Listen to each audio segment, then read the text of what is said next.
할렐루야. 오늘 부활주일 예배 오신 여러분들 환영하고 축복합니다. 우리 서로 좌우로 보시면 환한 웃음으로 오늘 이렇게 한번 인사했으면 좋겠습니다. 이게 부활절 인사가 좀 한국말은 길기 때문에 오늘은 영어로 해피 이스터 한번 해보겠습니다. 자, 서로 인사하겠습니다. 해피 이스터. 참 귀한 분이 오셨네요. 인사합시다. 할렐루야. 오늘 부활절에 이후 한 분 한 분 너무나 귀한 분들이 오신 것 같습니다. 오늘 나가실 때 나는 부활의 생명이니 우리 달걀도 하나씩 선물로 가져가셔서 여러분 하나 드시고 또 하나는 또 옆에 나눠 드셔도 좋을 것 같습니다. 자, 우리 성경에 손을 한번 얹고요. 또 혹은 없으신 분들 가슴에 손을 한번 얹어 봅시다. 우리 한번 선포하고 고백하고 말씀드렸으면 좋겠습니다. 나는 이 성경이 하나님의 말씀임을 믿습니다.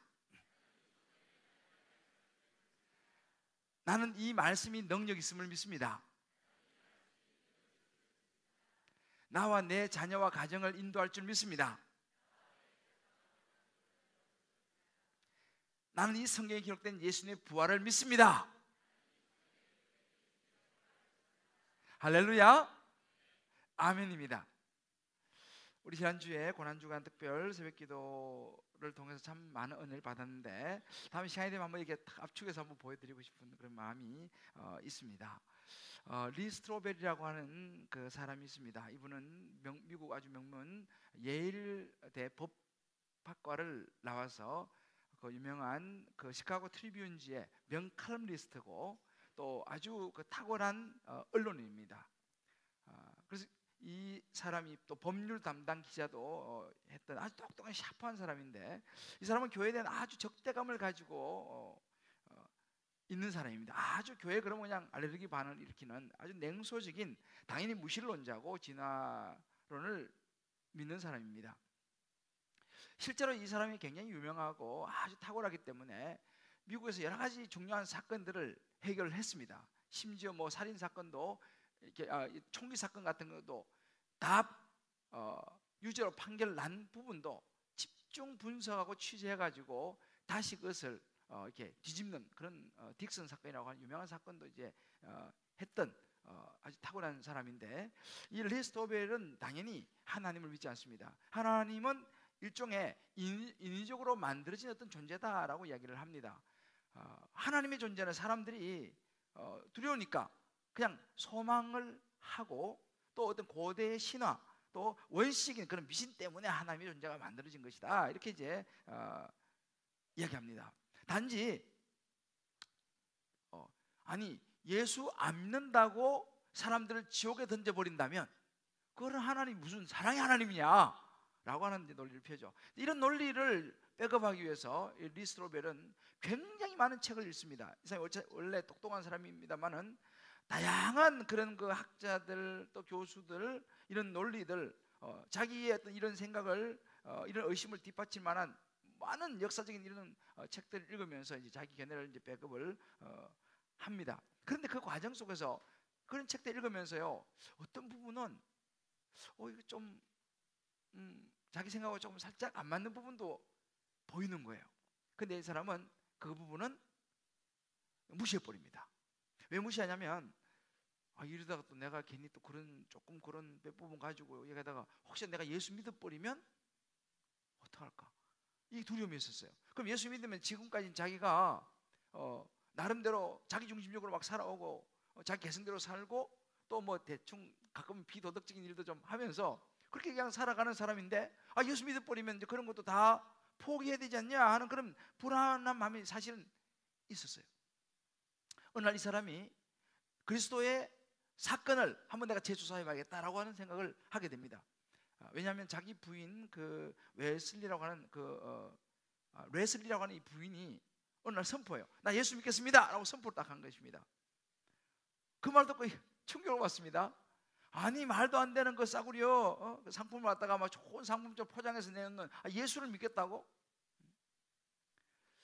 그러면서 이 사람이 솔직하게 그 자기 책에서 이야기를 해요. 딱 설정이 세 가지 걱정이 됐어요. 첫 번째 뭐냐면 이 부인이 지금까지는 자기하고 재밌게 단순하게 아주 즐기면서 잘 살아왔는데 예수 믿어버리면은 갑자기 이 여자가 고상한치 않은 여자가 돼서 어떤 자기와의 어떤 성적인 이런 부분도 상당히 억제하면 어떨까, 이런 생각을 하게 됐고, 미국 사람들 굉장히 솔직하죠. 두 번째는, 아니 맨날 교회 가서 철학기도 한다 그러면 어떡할까? 아니 자기는 출세하고 싶고 막 이렇게 되고 싶은데, 아니 부인 예수 믿어가 맨날 교회 가가지고 철학기도 하고 집에도 안 오면 어떨까? 세 번째는 맨날 봉사하러 다닌다고, 교회 가서 봉사하고 뭐 봉사 이렇게 하면 어떨까? 이 기본적인 세 가지 때문에 이 리스토벨이 걱정을 엄청 했습니다. 근데 뭐 부인도 교수님 미국은 존중하지 않습니까? 근데 이 부인이 그때 교회를 다니기 시작했어요. 그런데 어떤 일이 생겼냐면, 자기가 걱정했던 부분이 괜찮은 거예요. 오히려 이 부인이 교회 가서 예수 믿고부터는 더 부드러워졌습니다. 더 자기한테도 잘하는 거예요. 옛날엔 좀 삐죽삐죽했는데, 예수 믿고 교회 다니더만 삶의 변화가 일어났어요. 야, 신기하네. 어떻게 이렇게 삶의 변화가 일어나지? 예수 믿는 게 도대체 뭐냐? 내가 이거 한번 연구해봐야겠다 라고 생각을 하기 시작했습니다.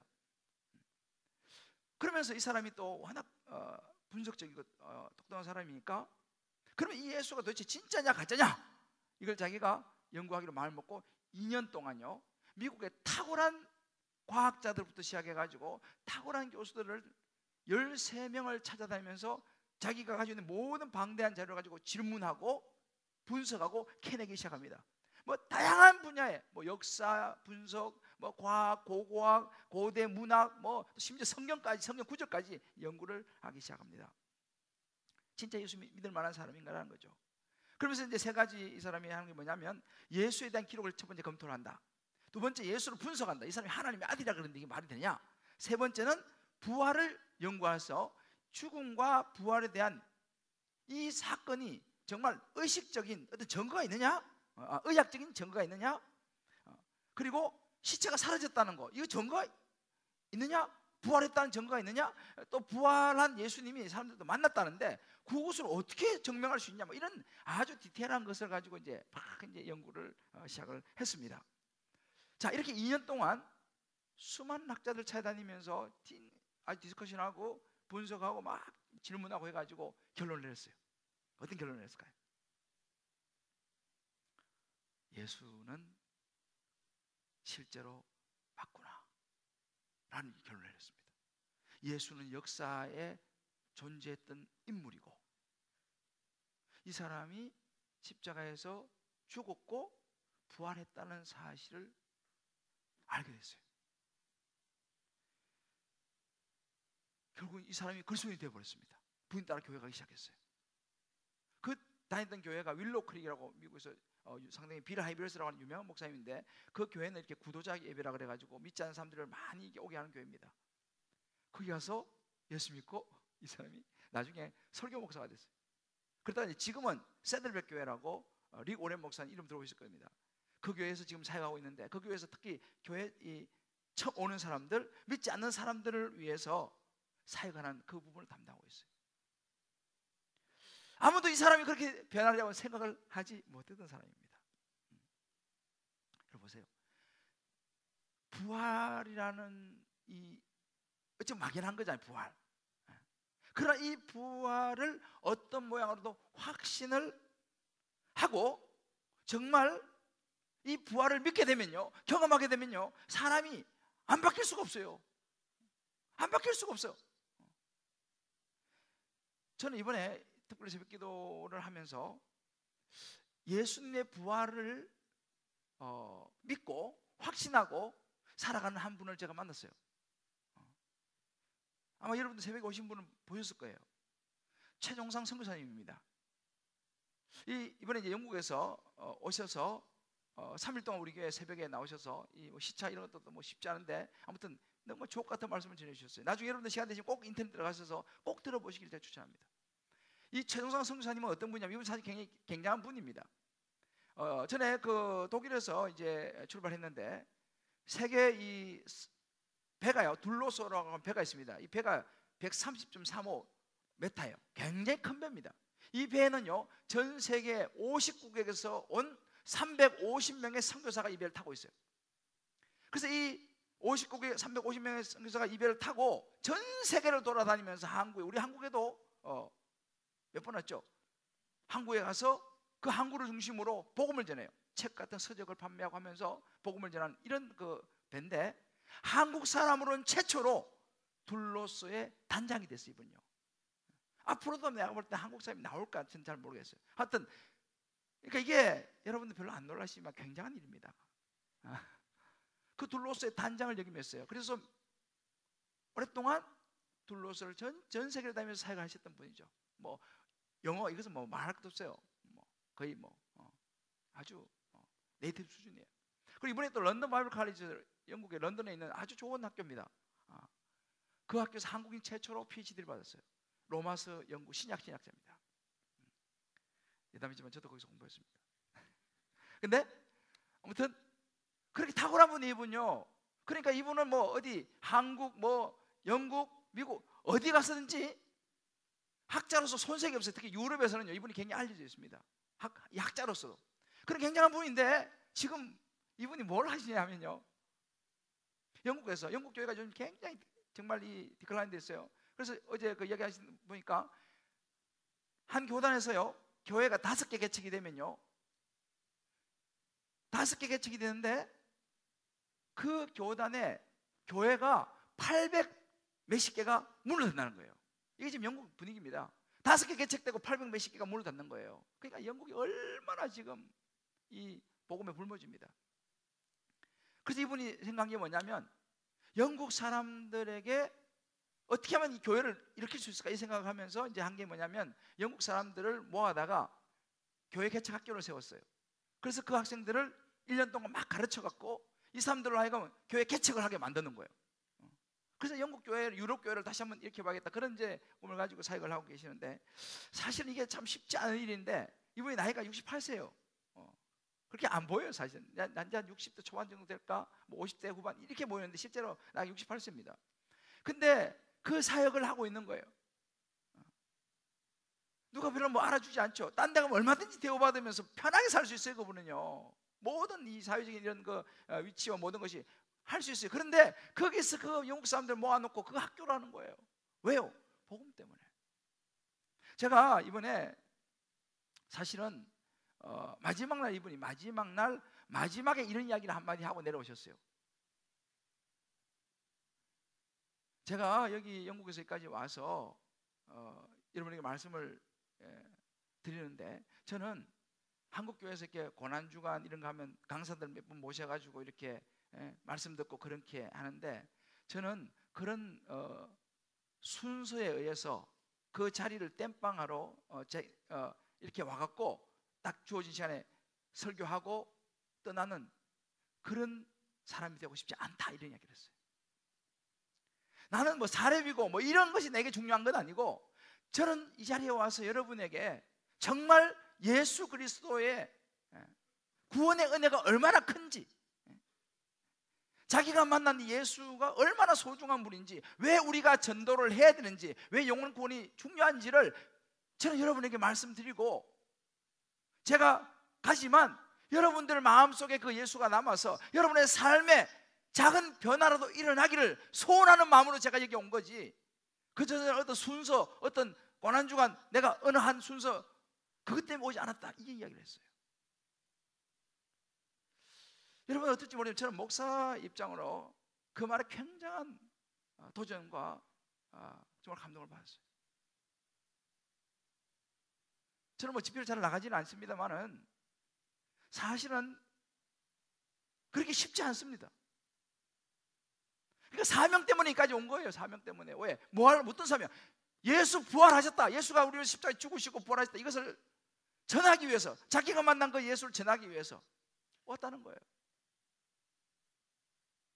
제가 너무 감동받은 게 또 중에 하나가, 그래서 마치고 제가 아침에 여기 그 전주 콩나물 해장국집 있어요. 저쪽 가면 있어요, 사거리. 7,000원짜리 해장국 같이 먹었어요. 근데 너무 감동하는 거야. 와, 이렇게 맛있을 수가 있냐. 그 말이 또 내가 또 감동받았다는 거 아니에요. 7,000원짜리 해장국 먹으면서도 너무너무 감사하다고 말이죠. 너무너무 감사하다.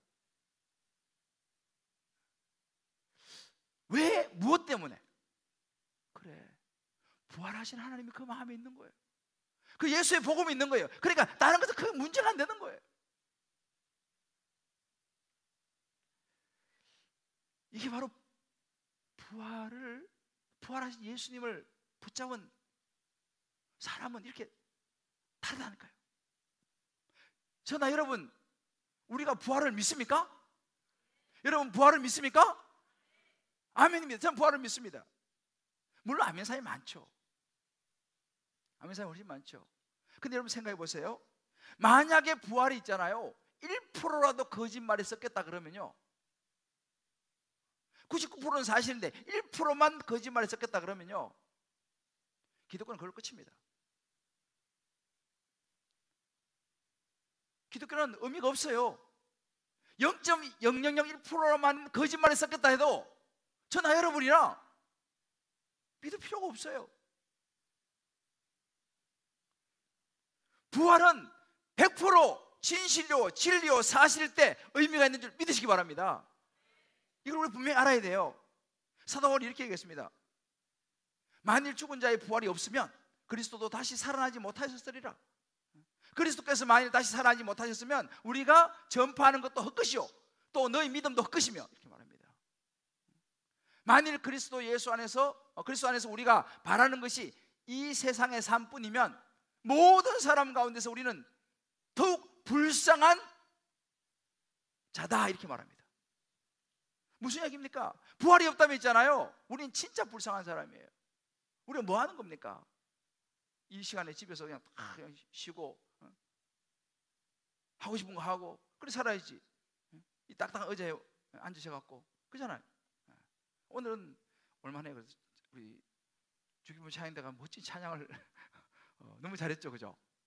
야, 이런 찬양 우리 축복 박수 한번 해줍시다. 할렐루야. 그래요. 우리가 있잖아요, 부활이 없다면요, 정말 저나 여러분이나 진짜 불쌍한 사람입니다. 이 세상에서 가장 불쌍한 사람인 거예요. 바울이 그런 이야기 했습니다. 반대로 있죠. 생각해보세요.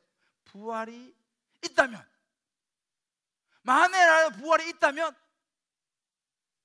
저와 여러분은 세상에서 가장 행복한 사람인 줄 믿으시기를 주 여러분 축복합니다. 부활이 있다면 우리가 행복한 사람이 어디 있어요?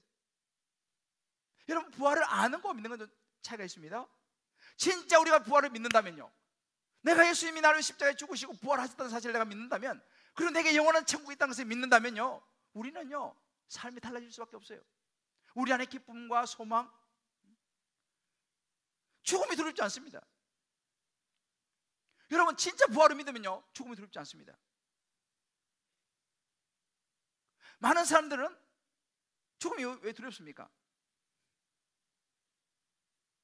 부활을 모르기 때문에, 부활을 그냥 알기는 하지만 믿지 않기 때문에 죽음이 두려운 것이죠. 제가 지난번에 말씀드렸죠. 호스피스 수천 명의 임종을 지켜본 그 의사가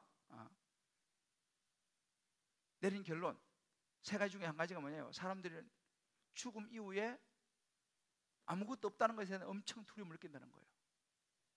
나 죽으면 어떻게 되지? 그걸로 끝인가? 난 어떻게 되나? 이것 때문에 엄청 두려움을 느낀다는 것입니다. 이건 임상 결과예요. 반대로 우리는 부활을 믿게 되면요 죽음이 두렵지 않죠. 왜? 죽고 나서 우리는 이 세상에서 마지막이지만 영원한 천국에서 눈을 뜰 것을 믿기 때문입니다. 할렐루야. 진짜 부활을 믿는 사람은요 죽음에 대한 두려움을 뛰어넘게 될 줄 믿습니다. 그러나 우리 현실은 참 우리는 약해요. 의심이 생기는 거예요.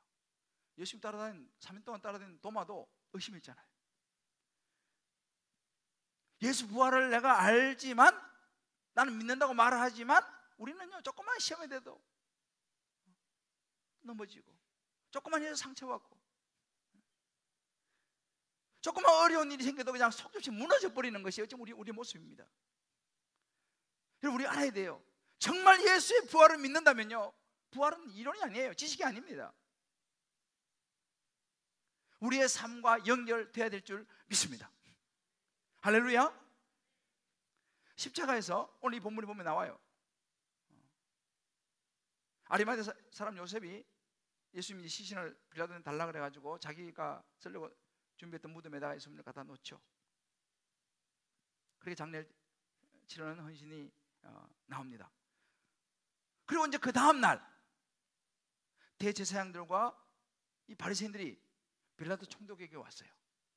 와서 이렇게 말합니다. 주여, 저 속이던 자가, 예수를 이 사람들 속인 사람을 보니까 저 속이던 자가 살아있을 때 말하되 내가 사흘 후에 다시 살아나리라 한 것을 우리가 기억합니다. 예수가 말한 걸 기억했습니다. 자, 어떻게 돼요? 사흘 후에 살아난다고 말했어요. 이 사람은 부활을 믿지는 않습니다. 그러나 사흘 후에 살아난다고 말했으니 그 다음 주에 그 무덤을 사흘까지만 굳게 지키게 하십시오.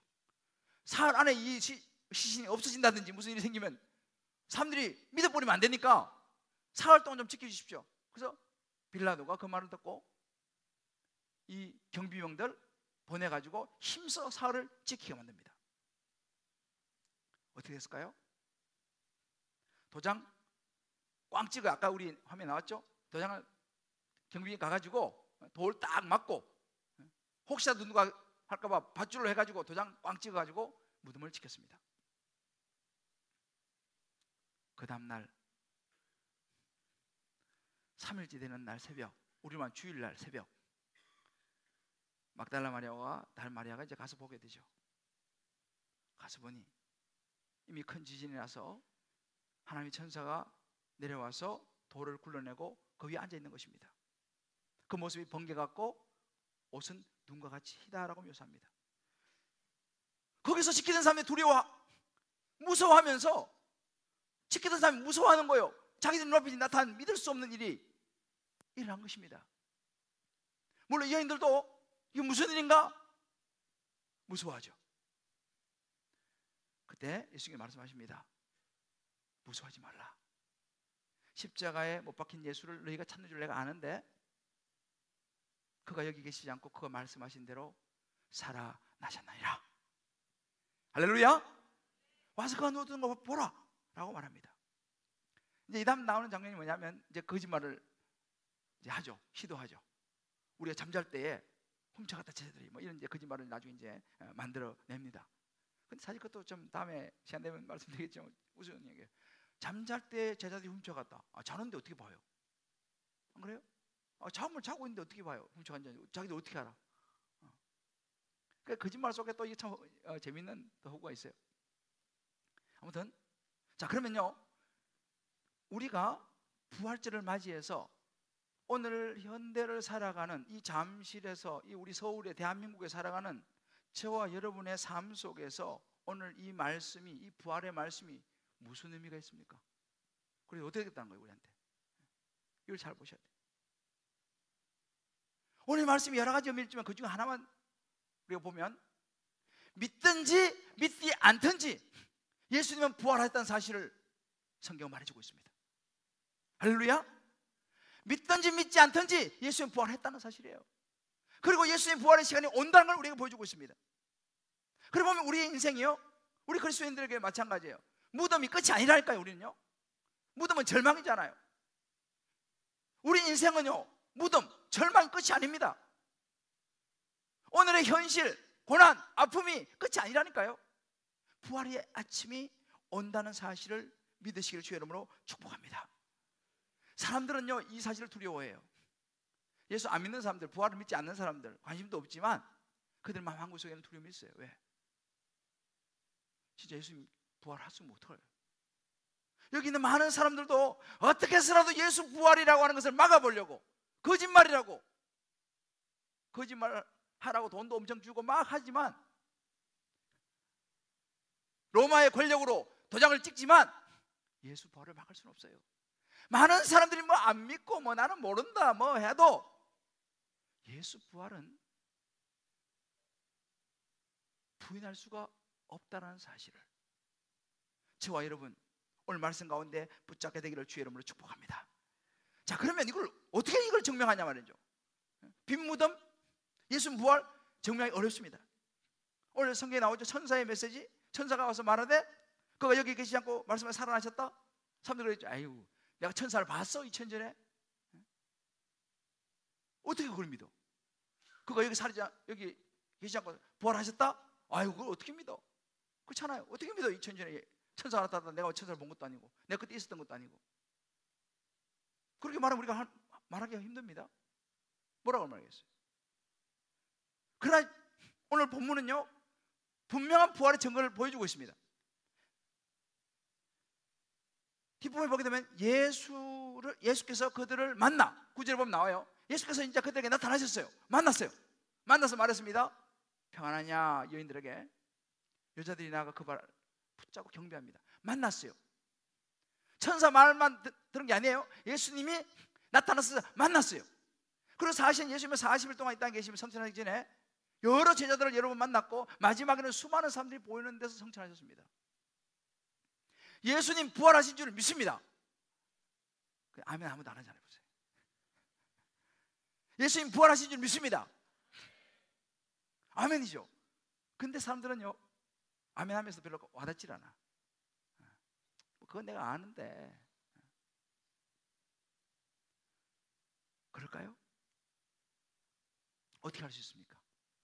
저는 요즘요, 이번 부활절을 맞이하면서 이 부활이 굉장히 가깝게 다가왔어요. 오늘날 우리도 부활하신 예수님을 만날 수 있냐 이 말이에요. 오늘 우리도 살아계신 부활하신 예수님이 내 마음에 확신으로 다가오냐 이 말이에요. 옛날 이야기 아닙니까? 그냥 교회 다니고 하는데 뭐 그건 내가 그 이야기 뭐 내가 알고 그냥 믿어. 정말 그것이 내 마음속에 나를 사로잡고 있는 거하고는 살짝 다를 수 있어요. 저는 오늘 한 분 예수 부활을 실제로 가슴에 안고 살아가는 한 사람을 여러분 소개해 드리려고 그래요. 여러분이 너무 잘하시는 분이 이분은 한국에 와서 찬양도 하고 간증도 하고 또 우리 장애인 위한 열린 음악회도 나오고 레나 마리아입니다. 태어날 때부터 양쪽 팔은 없고 한쪽 다리는 짧고 중증 장애인으로 태어난 레나 마리아. 한번 잠깐 짧은 영상 한번 여러분 리마인드하는 겸해서 한번 보고 오시고요. 제가 오늘 말씀 좀 정리하도록 하죠. 레나 마리아 그렇게 고백했죠. 돈이 없어도 지식이 없어도 건강한 신체가 없어도 하나님은 우리 모두를 소중히 여기신다는 거예요. 우리의 삶에 부족한 것이 있지만 그 하나님께 우리 모두가 소중한 거라는 거예요. 자기에게 주신 것이 보이스가 있다는 거죠. 근데 뒤에 이분이 중요한 이야기를 했어요. 그 모든 것이 The love of Jesus Christ, 예수 그리스도의 사랑 이야기입니다. 이 레나 마리아가 어렸을 때 유치원을 갔습니다. 친구들이 놀아주나요? 이상하잖아요. 외로웠어요. 집에 와서 엄마한테 얘기했어요. 엄마, 나 외로워요. 친구가 없어요. 그런 어린 나이에 누가 뭐 애가 성숙해가지고 누가 와가지고 뭐 내가 친구 해줄게 뭐 그런 애들이 없잖아요. 그 엄마가 레나 마리아를 무릎에 딱 앉히고 이야기합니다. 왜 친구가 없어? 있어 친구. 누구예요? 예수님이셔. 예수님이 늘 너와 함께 같이 계셔 라고 설명해 줬어요. 이 어린 아이 마음속에 그 예수님을 일단 마음에 귀담아 들었어요. 이제 그러면서 음악을 보이스에 이제 재능이 있는 걸 알고 음악을 공부시켰습니다. 어느 날 레슨 하는 선생님이 수업을 하다가 레나야 오늘은 이제 수업 여기까지만 해야겠다. 그만해야겠다. 왜 그랬어요 선생님? 노래는 말이야 목으로 하는 게 아니고 마음으로 하는 거야. 슬픈 마음으로 어떻게 기쁜 노래를 부를 수 있겠니? 너는 마음이 너무 슬퍼. 그래서 더 이상 이 노래를 부를 수 없어. 오늘 여기까지 하고 돌아갔어요. 이 레나가 너무 슬펐어요. 엉엉 울면서 자기 너무 외로운 거예요. 자기 기쁜 노래를 부르고 싶지만 자기 마음이 너무 슬픈 거예요. 자기 주변에 가까이 있는 사람이 없는 거예요. 절망하면서 울고 있는데 전화가 벨이 울렸습니다. 이제 팔이 없으니까 이제 발로 이렇게 이제 수화기를. 여보세요? 레나인가요? 예, 제가 레나입니다. 저는 레나 자매를 위해서 기도하는 사람이에요. 오늘도 레나 자매를 위해서 기도하고 있는데 주님께서 저한테 전화하라고 하셨어요. 전화해서 이렇게 말하고 있어요. 너가 힘들 때, 외로울 때 너를 위해서 기도하는 사람이 많이 있다는 것을 기억해라 라고 하셨어요. 그 전화를 받고 레나 마리아가 깜짝 놀랍니다. 그렇구나. 나는 너무 외롭고 혼자라고 생각했는데, 내 자신의 처지가 너무 슬펐는데 하나님이 나와 함께 계셨구나. 누군가 나를 위해서 기도하는 사람이 있었구나. 여기서 용기를 얻고 그의 인생을 새롭게 출발합니다. 레나 마리아 이렇게 고백을 합니다. 예수님이 부활하셨다는 사실과 지금도 함께 계시다는 사실을 증거를 대라고 하면 나의 약한 육신과 찬양하는 나의 입술을 당당하게 보여드릴 거예요. 할렐루야. 이것이 부활의 증거입니다. 이것이 부활의 증거입니다. 자기 안에 함께 하신 그 주님 때문에 그런 절망의 상황 속에서도 주님을 노래할 수 있다는 거. 여러분, 이거보다 더 분명한 예수 부활의 증거가 어디 있겠습니까? 우리 집에 이런 사람이 굉장히 많이 있습니다. 여러분이 잘 아시는 크로스비라고 하는 여사, 이런 분들 오셨을 거예요. 태어나서 6개월 만에 맹인이 됐어요.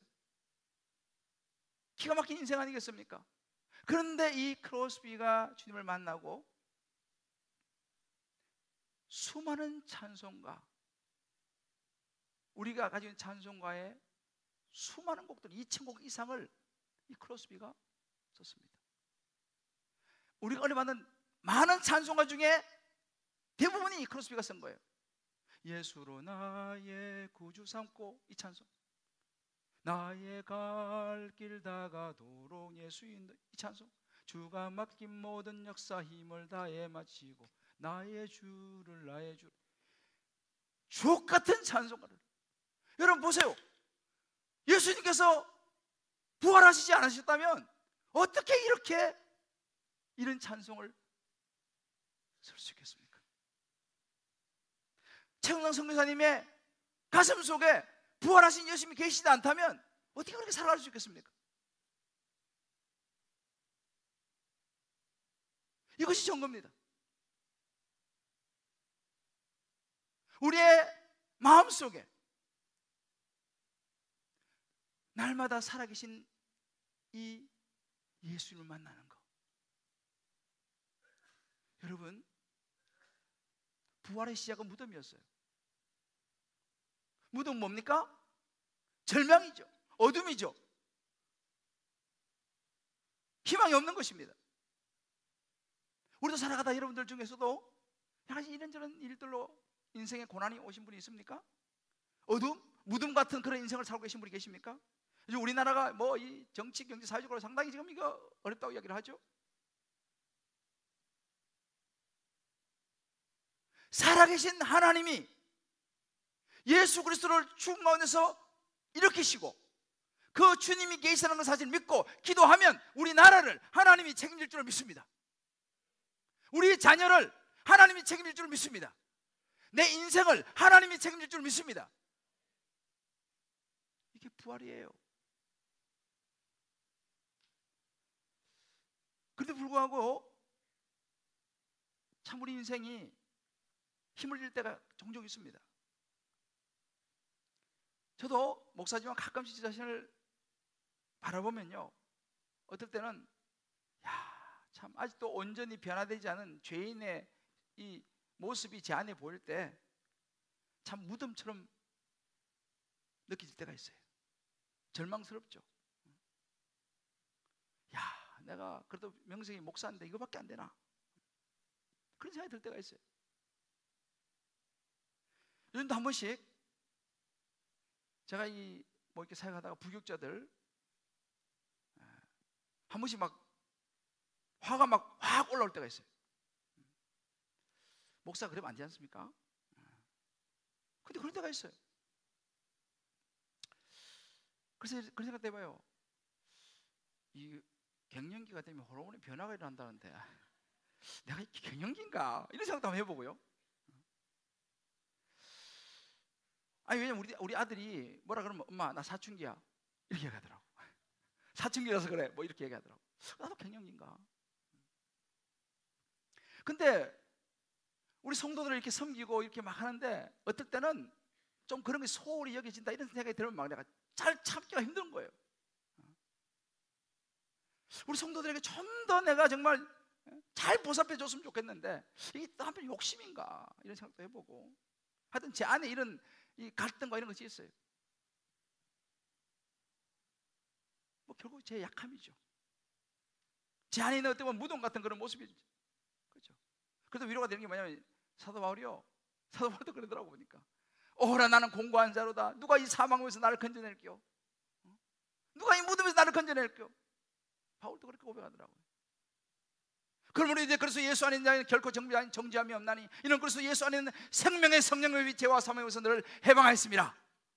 할렐루야. 결국 예수님을 붙잡는 밖에 없다는 것을 보게 됩니다. 여러분 어떠신지 모르겠습니다. 여러분도 살아가시면서 여러분 삶에 만족스럽지 않은 부분이 있습니까? 남들이 모르지만 여러분 안에 어떤 열등감이 있습니까? 컴플렉스가 있습니까?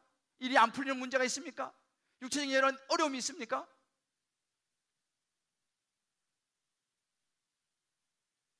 절망과 무덤이 다른 건데 당해서 이 부분만은 내가 정말 극복하기 힘든 무덤 같은 그런 부분이 있습니까?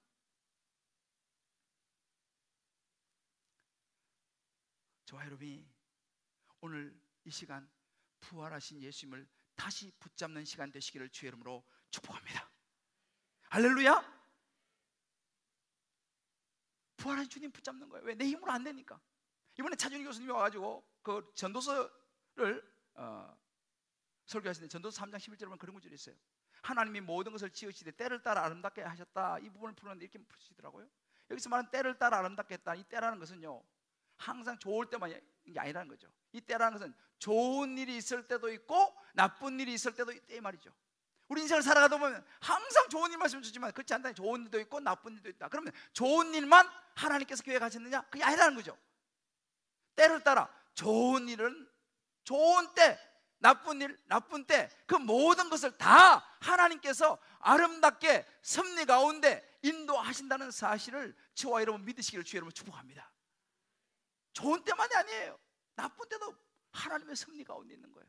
그 과정을 통해서 우리를 구원하시고자 하시는 하나님의 섭리가 계획이 있는 줄 믿으시기를 주의 이름으로 축복합니다. 살다 보면 이런저런 일이 일어나잖아요. 사랑하는 성도 여러분, 부활의 아침 우리 다시 한번 생각해 봤으면 좋겠어요. 나는 부활의 주님을 마음속에 붙잡고 있는가? 우리 한번 이 시간 오늘 같이 한번 레나 마리아가 불렀던 어메이징 그레이스, 나 같은 죄인 살리신 이 찬양 같이 부르면 우리가 한번 성찬식을 같이 했으면 좋겠습니다.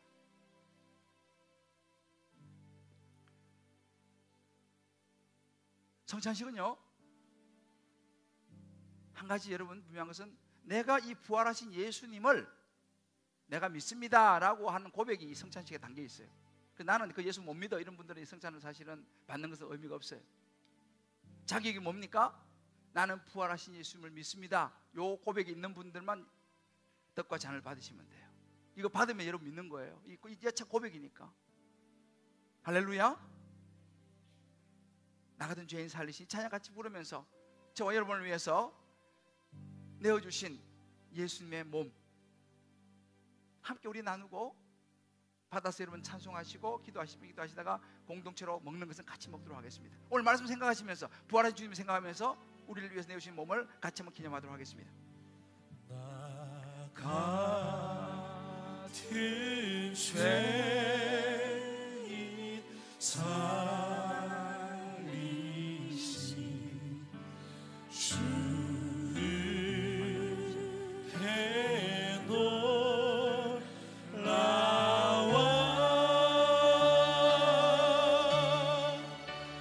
이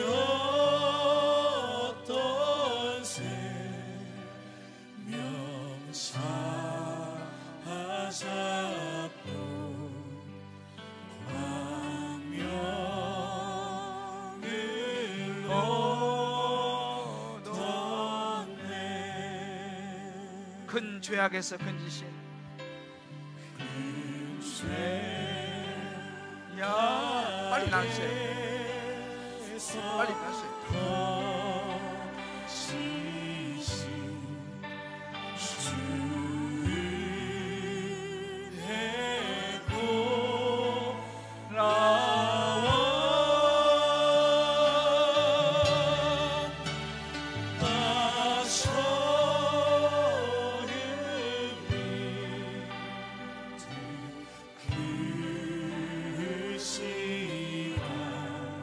귀하고 귀하다. 귀하고 귀하다. 이제껏 내가 산 것도 이제껏 내가 산 것도 주님의 은혜라.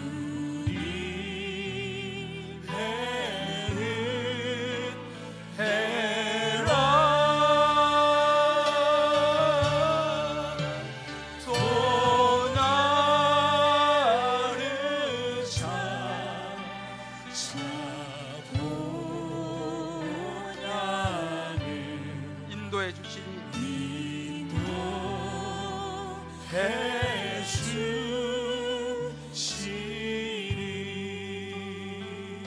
거기서 우리 영원히 주님의 은혜로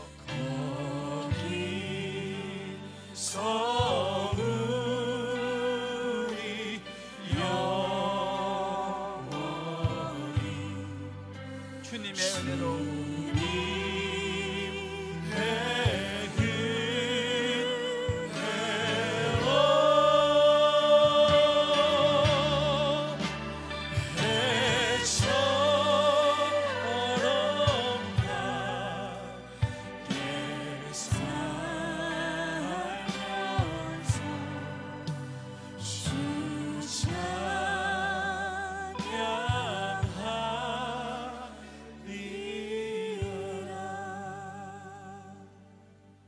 주께서 잡히신 날 밤에 떡을 떼어서 주시면서 말씀하셨습니다.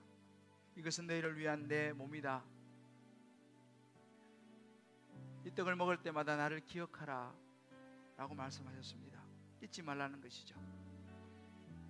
내가 너희를 십자가에 못 박혀 죽음으로 내 몸을 내어 주었고 피를 흘림으로 내가 내 모든 죄를 씻고 부활하셨다는 사실을 기억하라는 것입니다. 이 예수님의 몸이 우리에게 들어올 때 우리는 다시 한번 부활하신 예수님을 생각하면서 우리의 삶에도 부활을 다시 한번 생각하면서 내 삶의 절망과 모든 무덤 같은 어둠이 있다면 다 이제 던져버리고 예수님의 이 몸을 먹음으로 새 힘을 얻고 다시 부활의 예수님이 저와 여러분 삶 속에 힘으로 능력으로 나타날 줄을 믿습니다. 우리 그 주님께 감사하는 마음으로 우리 떡을 이제 같이 먹으면서 한 1분 정도 조용히 각자 성령의 인도하심 따라 기도하겠습니다. 떡을 드시겠습니다.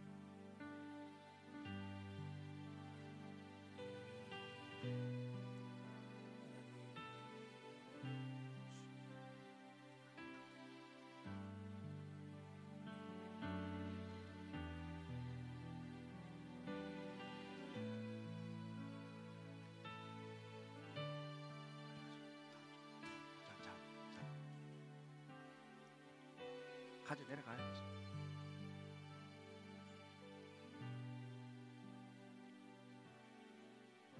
하나님 아버지, 오늘 부활절 날 아침 나의 죄를 위해서 십자가에 몸 찢겨서 내어주신 주의 몸을 이 시간 우리가 받아 먹었습니다. 하나님 아버지, 예수 믿는다고 하지만 여전히 나의 욕구와 물질과 시간과 마음, 감정을 내가 주인이 되어 사용했고 주님이 원하시는 삶을 살지 못했음을 주여 고백하오니 용서하여 주시옵소서. 다시 한번 이 떡을 먹으면서 영적인 강건함을 회복케 하여 주시옵소서. 내 삶의 모든 모순된 것들, 믿음에 반하는 것들, 위선적인 것들 주여 다 정리하게 하여 주시옵소서. 십자가 앞에 다시 가까이 나아갑니다.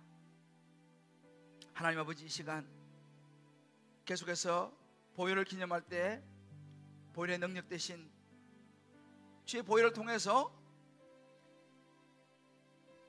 우리 안에 있는 모든 더러운 것들 깨끗이 정리되게 하여 주시옵소서. 예수님의 이름으로 기도합니다. 아멘. 주의 보혈 능력이 또 우리 찬양하면서 잔을 받고 기도하시고 찬양하시다가 공동체로 함께 먹도록 하겠습니다. 주의 보혈 능력이 또다 주의 피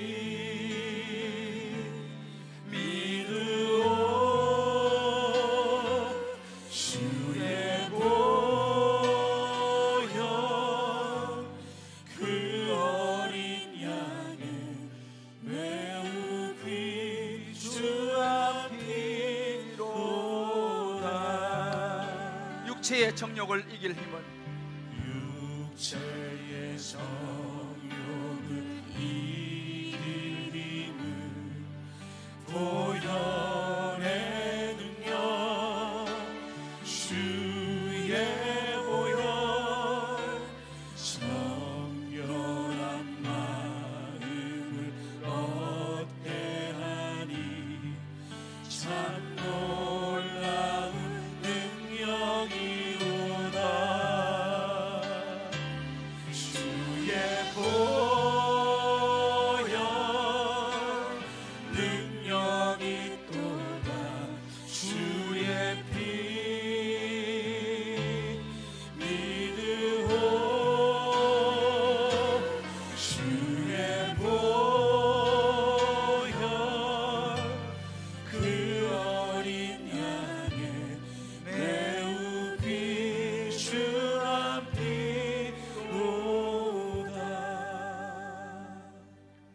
아직 잔을 받지 못하신 분들은 손을 들어서 펴주시면 되겠습니다. 또 잔을 가지사 감사 기도하시고 그들에게 주시면서 이러시되 너희가 다 이것을 마시라. 이것은 죄 사함을 얻게 하려고 많은 사람을 위하여 흘리는 바 나의 피 곧 언약의 피니라. 주님께서 말씀하셨어요. 이 잔은 너희를 위해서 흘린 나의 보혈이다. 이 보혈을 받아 마신 자는 모두 새 언약에 참여하게 된다라고 말씀했습니다. 새 언약이라고 말하는 것은 새로운 피조물이 된다는 이야기입니다. 여러분, 이 예수님의 보혈은요, 우리의 삶에서, 우리 마음속에서 혹은 우리의 행동으로 지은 어떤 죄도 씻지 못할 죄가 없는 줄 믿습니다. 우리 마음으로 받았던 상처, 어떤 육신의 상처도 치유하지 못할 것이 없는 줄 믿습니다. 저는 기도하기를 이 보혈을 기념하는 이 순간 마실 때에 주님이 원하신다면 이 자리에서 우리 모든 육신의 질병이 떠나갈 줄을 믿습니다. 마음의 상처가 풀어질 줄을 믿습니다. 인생의 여리고가 무너질 줄을 믿습니다. 이 보혈의 능력이 있음을 믿습니다. 주님이 원하신 바로 이 순간에 하나님이 역사할 줄을 믿습니다. 그 보혈의 능력을 의지하면서 다같이 우리 한번 이제 잔을 들고 조용히 같이 한번 기도하겠습니다.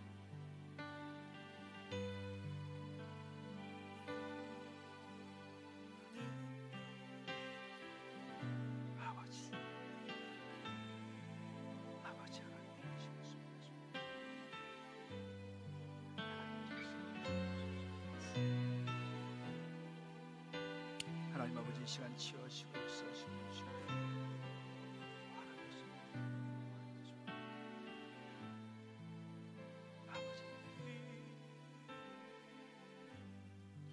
이 시간 주의 성령께서 여러분 가운데 임하시고 우리 기도가 주님 앞에 상달될 줄을 믿습니다. 우리 이 시간 한번 같이 기도했으면 좋겠습니다. 우린 그리스도의 피로 한 형제 자매가 되었습니다. 이 공동체가 얼마나 중요한지 모르겠습니다. 피를 나눈 혈육도 있지만 그리스도의 보혈을 나눈 형제자매가 얼마나 소중한지 모르겠습니다. 우리 한번 이 시간 기도할 때에 가족이 같이 오신 분들은 가족의 손을 잡으시고요, 혼자 오신 분들은 옆에 있는 형제는 형제, 또 자매는 자매끼리 손을 한번 잡아보십시다.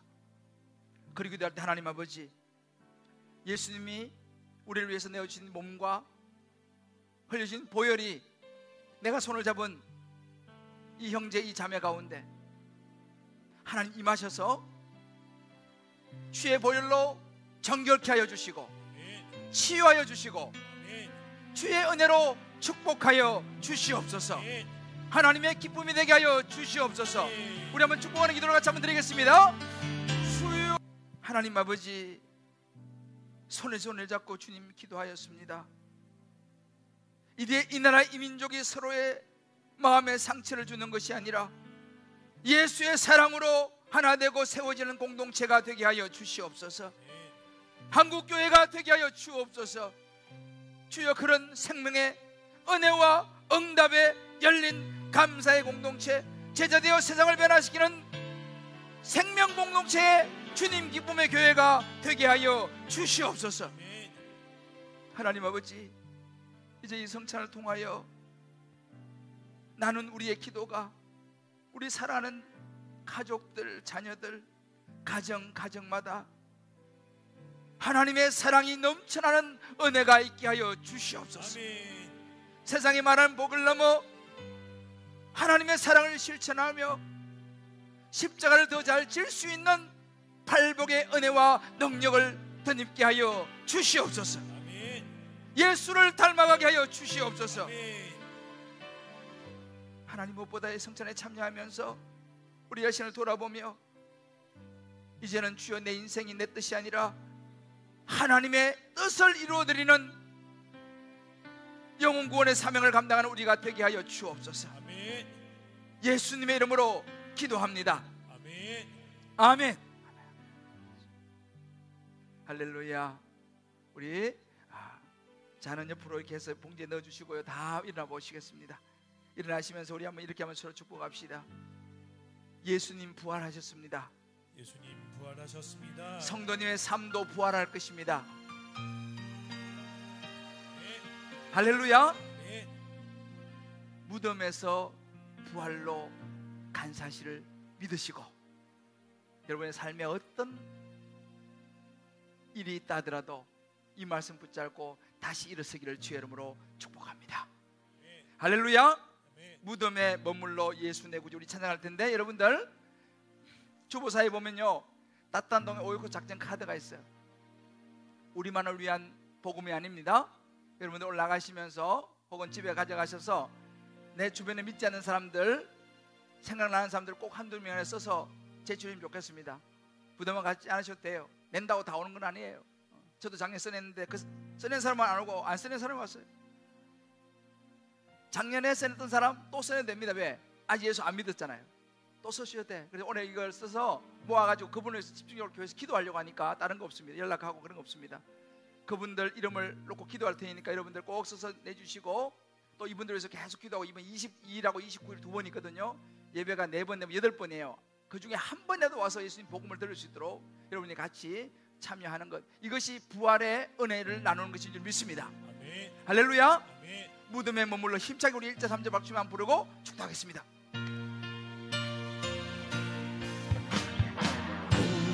무덤에 머물러 예수 내 구주, 새벽 기다렸네. 새벽 기다렸네. 예수 내 주, 예수 내 주. 완수 다 이기고 무덤에서 살아나셨네. 어두움을 이기시고 나와서 성도와 함께 길이 다스리시네. 사셨네, 사셨네. 예수 다시 사셨네. 거기 못 가지네. 거기 못 가도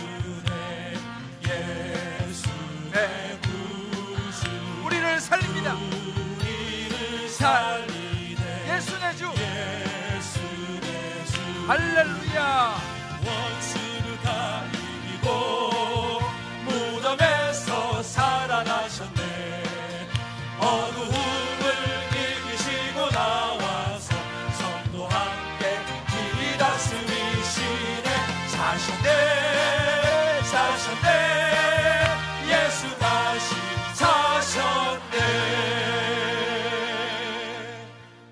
이제는 우리를 위해서 십자가에 죽으시고 부활하신 우리 주 예수 그리스도의 크신 은혜와 하나님의 놀라운 사랑과 성령의 인도하심이 이제 오늘 부활의 아침에 그 부활의 예수님을 다시 한번 마음에 새기고 이제 부활의 주님을 끌어안고 절망과 어둠과 무덤에서 부활하리라, 부활의 시간이 반드시 온다는 것을 믿으며 다시 한번 힘을 내 일어나서 예수 복음을 전하면서 살아가기로 결단하는 모든 주의 백성들 한 사람 한 사람 머리 위에 저들의 사랑하는 자녀들, 사랑하는 아내, 남편, 부모, 모든 삶의 여정, 기도 제목 위에 군문에 가는 자녀들, 원근과 곁에 있는 우리 모든 식구들, 환우들 머리 위에 특별히 오늘 부활절을 맞이하면서 하나님께 올려드리는 12일조 예물과 특별히 부활절 감사의 예물과 선교와 구제와 소원과 이모저모의 특별한 예물과 오병이어 건축의 예물, 축복된 손길 위에 이제부터 영원토록 함께 하시기 간절히 축원하옵나이다. 아멘.